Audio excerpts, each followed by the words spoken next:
chega mais, porque Vida e Saúde está bom demais hoje, falando de um assunto que talvez tenha atrapalhado aí a sua vida. Vamos prestar atenção para ver como que a gente pode reverter essa situação de dor de cabeça. Considerada uma das queixas mais comuns no consultório médico, perdendo só para dor lombar, a dor de cabeça, também conhecida como cefaleia, tem prevalência de 96%, gente, olha, e especialmente entre as mulheres. Isso significa que praticamente todo mundo pode ter esse sintoma ao longo da vida. Olha que interessante, né? Chamei de sintoma, viu? Um dos seus tipos, a enxaqueca, chega a afetar 10% da população mundial. E para conhecer melhor os tipos de dores de cabeça e o que elas podem representar e também, principalmente, né, como podemos evitá-las, a gente vai conversar com o neurocirurgião Dr. Walter Felau hoje aqui no programa. Dr. Walter, tudo bem? Já está aqui com a gente? Tudo bem, Teru, boa tarde. É um prazer estar com vocês. Um prazer conversar um pouquinho nesse programa maravilhoso, Vida e Saúde.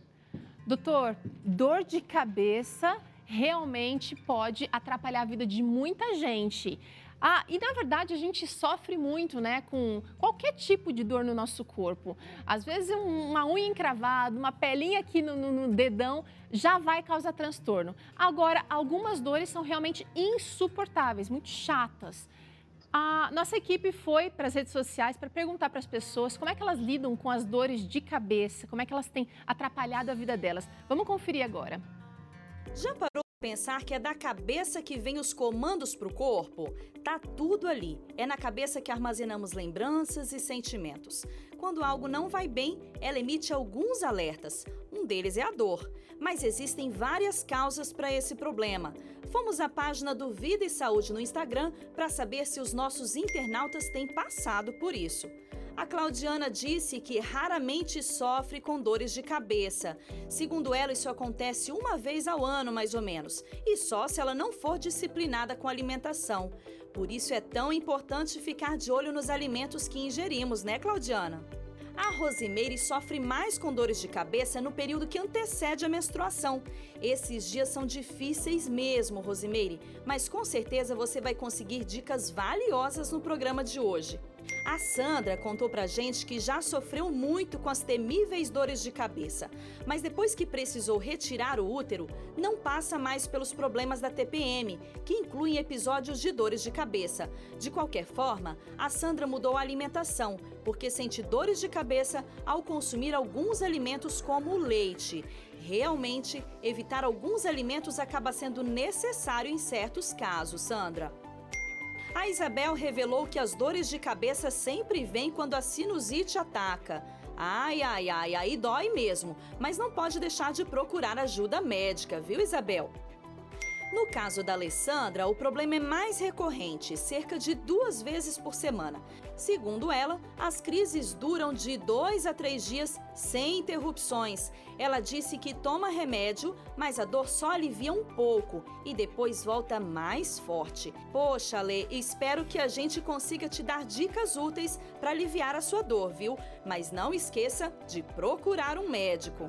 E para quem acha que dor de cabeça é só uma questão de saúde física, o Marcos conta que sofre com o problema dependendo do estado emocional. Por isso é tão importante cuidar também da saúde das emoções.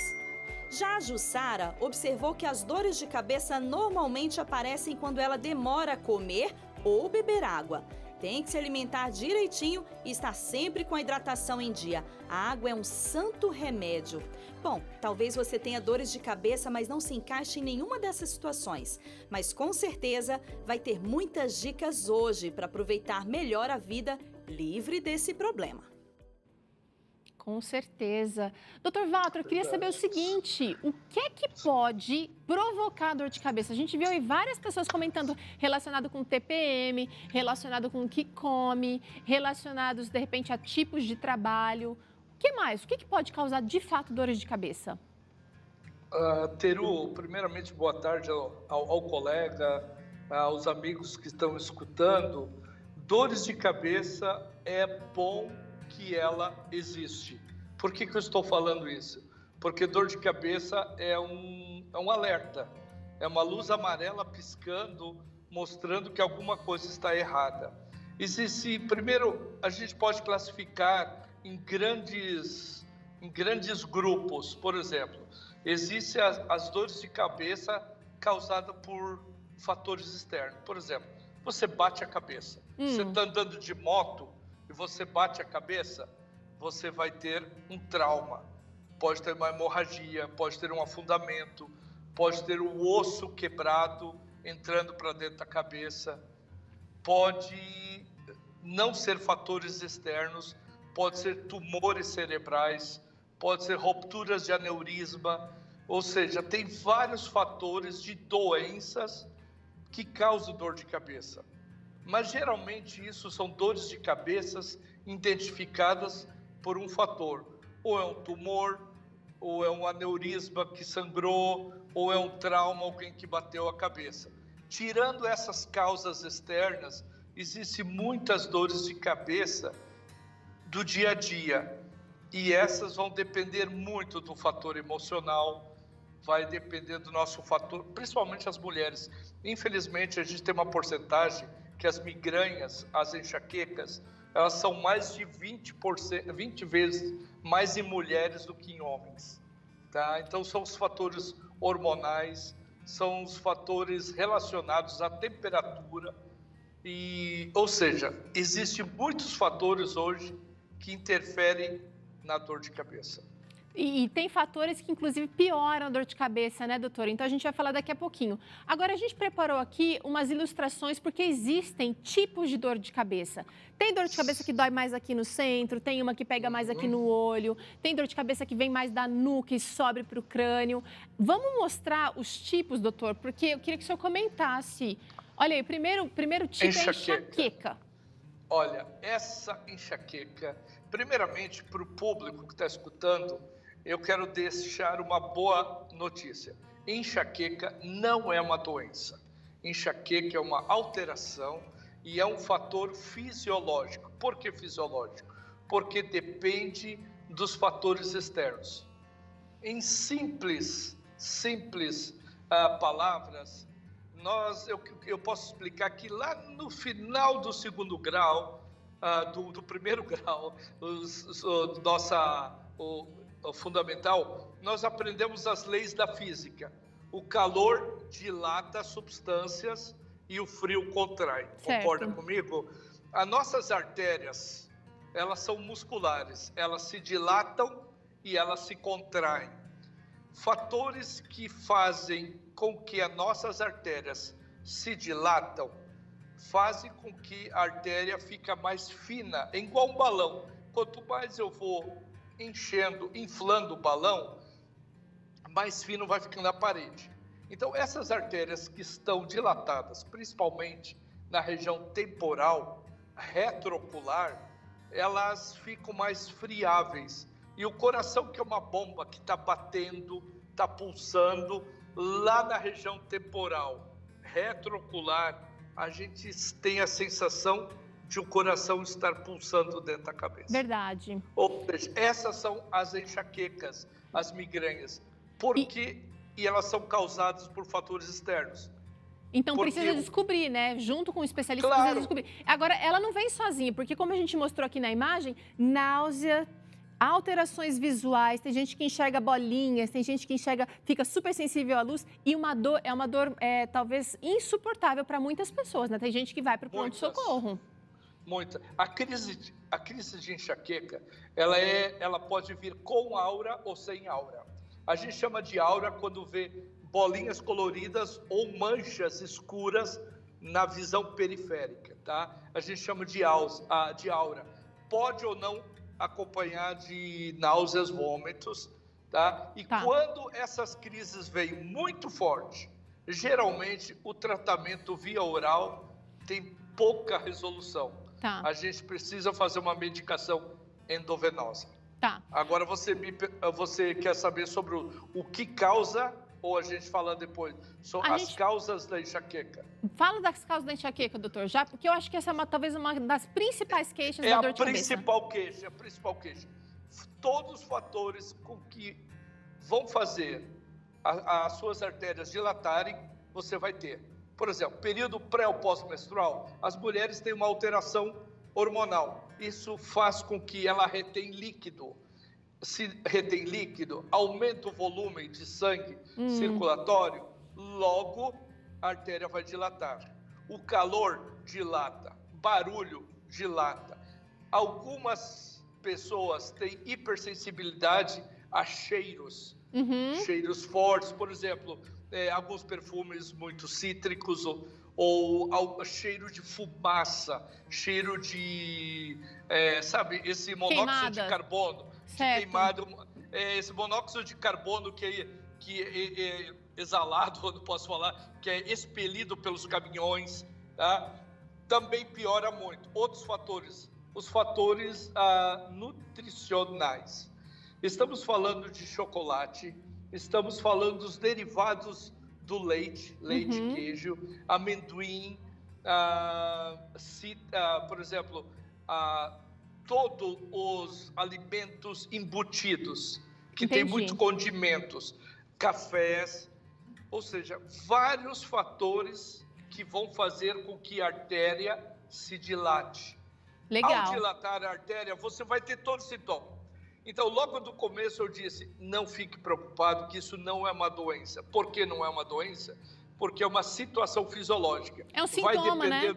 É um sintoma, vai depender dos fatores externos. Me fala o seguinte, além da enxaqueca, a gente tem alguns outros tipos. A cefaleia, por exemplo, que ela também ela é uma dor, ela é dentro da cabeça ou em torno de um olho, né? Em volta ali do olho. Esse tipo de dor de cabeça é mais comum e também mais passageira, né? Além de ser mais... A cefaleia, por exemplo, cefaleia é um grande título de dor de cabeça, né? A cefaleia retroocular são as vasculopatias, né, que acontece, e geralmente ela tem uma extensão para a região occipital. Eu estou falando com a minha mão aqui. As cefaleias com extensão para a nuca são as cefaleias tensionais, são geradas por estresse, ansiedade, preocupação, nervosismo, digamos, privação de sono, jejuns intermitentes. Então, assim, tem vários fatores que podem causar essas outras tipos de dor de cabeça. E então, você falou atenção. Você acabou de mencionar, é como se ela tivesse aquela sensação de uma faixa na cabeça. Uma faixa, vamos para a próxima, vamos para o próximo tipo de dor de cabeça. Tá. Sinusite, alguém mencionou aqui, a sinusite também não é nada fácil. Sinusite ou sinusopatia são todas dores causadas não necessariamente por uma inflamação, mas por um processo alérgico também, que acontece nos seios paranasais, frontais e esfenoidais. Ou o que eu quero dizer, qualquer reação inflamatória ou infecciosa, ela pode causar uma dor de compressão, ou seja, o paciente tem dor à pressão nessa região, tá? Às vezes até e aqui tem muita dor, exatamente. Tá. Essas são cefaleias mais fáceis de tratar. Você faz um raio-x simples, você toma um antibiótico, se for bacteriano, ou um antialérgico, anti-inflamatório, se for viral, e você melhora. Agora, o doutor Felá está falando uma coisa muito importante aqui, gente. Ele está indo na origem do problema. Não tratando somente a dor de cabeça, então o médico precisa ter essa visão também, né? Ele não vai tratar só o sintoma, ele vai tratar a causa. Doutor, agora é importante a gente entender o que a gente faz para evitar as dores de cabeça. E primeira sugestão aqui, parar de fumar. Olha assim, eu já fiz palestras sobre o cigarro. E uma das pesquisas que nos mostram, isso é um dado muito importante, Teru, o monóxido de carbono, que é exalado, que é pelo cigarro, ele compete a nível sistema nervoso central. O que eu quero dizer com isso? Se vai uma molécula de ar, de O2, e uma molécula de CO, o CO tem preferência. Cara, que coisa chata isso. Ou seja, se você está respirando ar puro e tem uma pessoa fumando do seu lado, infelizmente o monóxido de carbono, ele tem um trofismo, ele tem uma preferência. Logo eu quero dizer o seguinte, você que fuma, você está perdendo oxigênio, você está perdendo a oxigenação E ainda você está tá roubando o perdendo o oxigênio dos neurônio. outros, né? Roubando não, mas está privando. Doutor, É, Vera. além disso, dormir o suficiente também é uma boa maneira de reduzir a dor de cabeça. Muito, muito. Inclusive, eu tenho pacientes que, pasme, pacientes possíveis epiléticos, que nunca tiveram crise convulsiva. Só o fato de ter uma privação do sono, eles podem desenvolver uma crise convulsiva. Por que eu falo da crise convulsiva? A crise convulsiva é prima irmã da enxaqueca. A fisiopatologia é muito próxima. Tá. Ou seja, durma, por favor, durma o teu horário, que é muito importante, que você pode desenvolver outras doenças. Descanso é essencial, então. Manter a postura adequada, olha que legal essa daqui. Sem dúvida. Eu estou falando das cefaleias cervicogênicas, aquelas cefaleias que dão no pescoço. Essas dores são tão chatas, são tão irritantes, que se você não tem uma postura adequada, você vai desenvolver a cefaleia cervicogênica, totalmente postural. Tá. Doutor, utilizar técnicas de relaxamento, descansar, se divertir, isso também ajuda, né, a baixar a tensão. Muito, muito. Eu costumo falar para os meus pacientes, de uma forma irônica, Deus criou os ouvidos um do lado do outro, sabe? Para o problema entrar tão rápido no ouvido esquerdo e sair para o ouvido direito. O que eu falo para os pacientes? Vamos relaxar. Vamos usar de todas as técnicas de sono, exercício, bem-estar, pensamento positivo, confiança em Deus, tudo que vai ajudar a você a relaxar, vai contribuir para você diminuir as tuas cefaleias, dor de cabeça. Maravilha. Alongar o pescoço também é uma ótima indicação. Claro, Também faz parte desse relaxamento aqui, né? Absolutamente, porque o que acontece quando a gente está tenso ou preocupado? Ocorre as contraturas musculares, os músculos se encortam e dentro ou no meio dos músculos nós temos veias, artérias e nervos. Então, se você não conseguir relaxar a tua musculatura, você vai ser uma tensão muscular por consequência. Tá. Doutor, usar óculos adequados também é uma queda, talvez uma razão primária de dor de cabeça que muita gente acaba... Crianças, por exemplo, né, que não sabem, de repente, referir a dor de cabeça.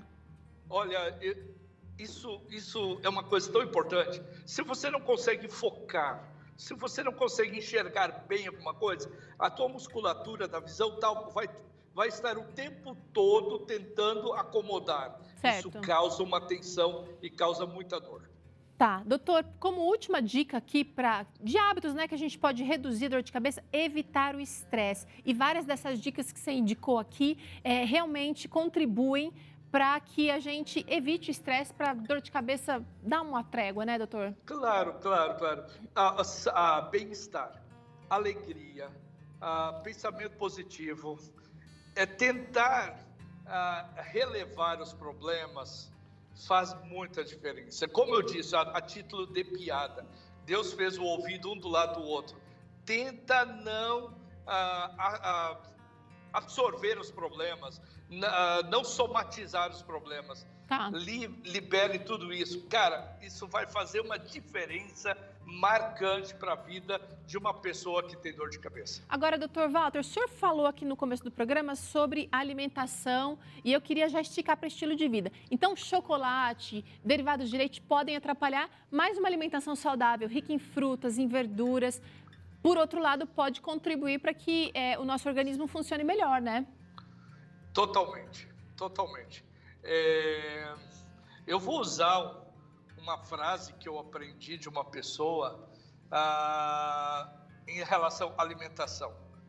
Tudo que dá nas árvores, tudo que nasce naturalmente, você pode comer, tá? O leite não nasce das árvores, o chocolate não nasce das árvores, o cacau puramente pode. O que eu quero dizer com isso? Existem muitos alimentos, principalmente os alimentos com muito condimentos. Eles são extremamente alergenos e eles estimulam aquela vasoconstrição e a vasodilatação tipo em explosão que acontece. Porque nas migrânias, na enxaqueca, ocorre uma vasoconstrição por alguns segundos e depois uma vasodilatação explosiva. E os alimentos podem produzir isso. Doutor, agora, ainda falando um pouquinho de estilo de vida, o exercício físico pode combater vários dos nossos problemas atuais. O estresse, por exemplo, a falta de sono ou problemas com sono, problemas para relaxar, né? A tensão. O exercício físico também pode ajudar nos casos de quem tem dor de cabeça com frequência? Muito. A doença do século XX ou XXI, como posso dizer, é que a gente tem fadiga mental, mas não tem fadiga muscular. O que acontece? As pessoas não conseguem repousar, elas não conseguem dormir. Então, o exercício físico, além de aumentar o gasto cardíaco, além de eliminar as toxinas por meio do suor, ele ajuda a relaxar a nossa musculatura e a gente ter fadiga muscular junto. Ou seja, nós vamos dormir bem, nós vamos repousar bem, nós vamos ter qualidade de sono. Legal, e de quebra a gente vai conseguir, de repente, digerir melhor os problemas, porque oxigena melhor o cérebro, só benefício. Com certeza, o exercício melhora a oxigenação, melhora a musculatura, a gente vai ficar mais bonitão, a gente vai ter um rosto melhor, um sorriso melhor, porque a gente vai colocar todas as toxinas para fora através do suor. Gente, o exercício físico é uma bênção. Legal. Ele tem uma consequência incrível. Dr. Walter Felau aqui no Vida e Saúde hoje. Obrigada pela participação. Que Deus te abençoe, Imagina, viu, doutor? É um prazer. Estamos aí para servi-los. Deus abençoe e bom fim de. Obrigada. Olha só, a gente faz um rápido intervalo. Na volta tem Claramente. O Dr. César vai falar sobre transtornos ligados à ansiedade. E ainda você vai aprender a fazer um suco verde e suco vida aqui com o músico Samuel Antunes, da gravadora Novo Tempo. Vida e Saúde volta daqui a pouquinho, não perde não.